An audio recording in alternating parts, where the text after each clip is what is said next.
जान गई नी जान, प्यार नहीं खेली खल, प्यार नहीं खेली खल, हाथ के लकीर में नहीं खुदा। बाबूजी से बात करी ना, लगावता हां लगाई ना।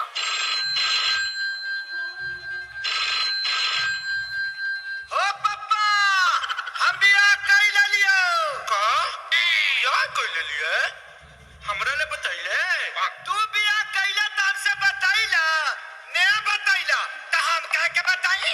अरे बोकावा तो कुछ दहेजो मिलई है रे। दहेज नहीं जे घंटा लिहा आ ससुरा ए नहीं करा लिंगवा तकने मारे जदू दिन पागिले हो चूड़ा सब पिटाई दे हवा न मिले तके जसा फसा पागिले हो।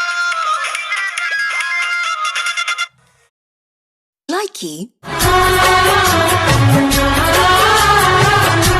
अजनबी तुम हो जाओ, गैर हम हो न सकेंगे, किसी बेगाने की खातिर तुमने अपनों को भुला दिया। तिलक दहेज भाले कुछ जानी दे, कदी है छूछे विदाई रे, बानी कसम खैले तो सारा के घरे, डोली हमारे नहीं जाई रे।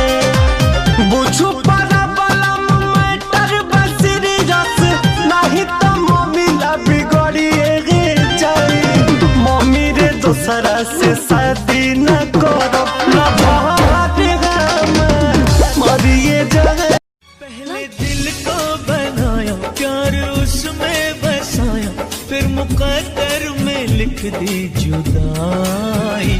कैसे शिकवा करें, क्या शिकायत करें तेरी देखने